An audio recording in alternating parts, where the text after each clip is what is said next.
खुद पर विश्वास रखो। नदी पार घने जंगलों के बीच एक साधु रहता था। वह बरसों से तपस्या में लगा था, जल पर चलने की सिद्धि पाने के लिए। सुबह से शाम तक वह तपस्या में डूबा रहता। भोजन के रूप में वह सिर्फ दूध ग्रहण करता था।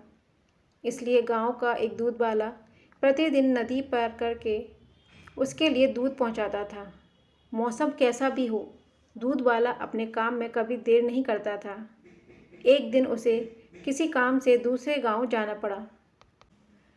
इसीलिए उसने अपनी बेटी को साधु के पास दूध पहुंचाने की जिम्मेदारी दी। लड़की पहले दिन बिना किसी परेशानी के आश्रम पहुंच गई, लेकिन अगले दिन बारिश होने लगी तो नदी उफान पर आ गई।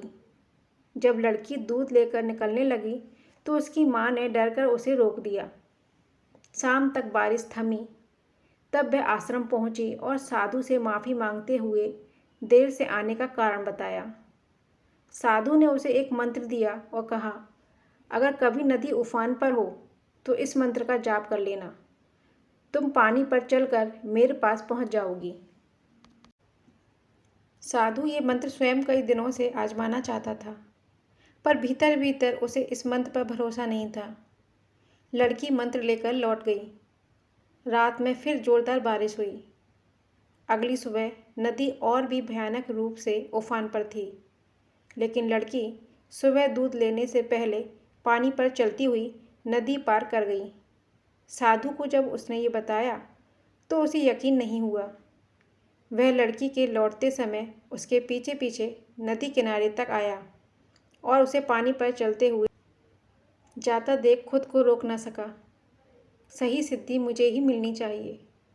उसने भी मंत्र जपते हुए पानी पर कदम रखा, लेकिन कदम रखते ही डर ने उसे जकड़ लिया। मन में संदेह आया, अगर मंत्र काम न किया तो? और उसी संदेह के कारण वह पानी में डूब गया। लड़की सुरक्षित पार पहुंच गई, क्योंकि उसे पूरा विश्वास था। साधु डूब गया, क्योंकि उसका मन संदेह से भरा था। सफलता केवल प्रयास से नहीं मिलती, बल्कि उस पर विश्वास भी उतना ही ज़रूरी है। ऐसी ही और कहानियों के लिए चैनल को लाइक, शेयर, सब्सक्राइब करना ना भूलें।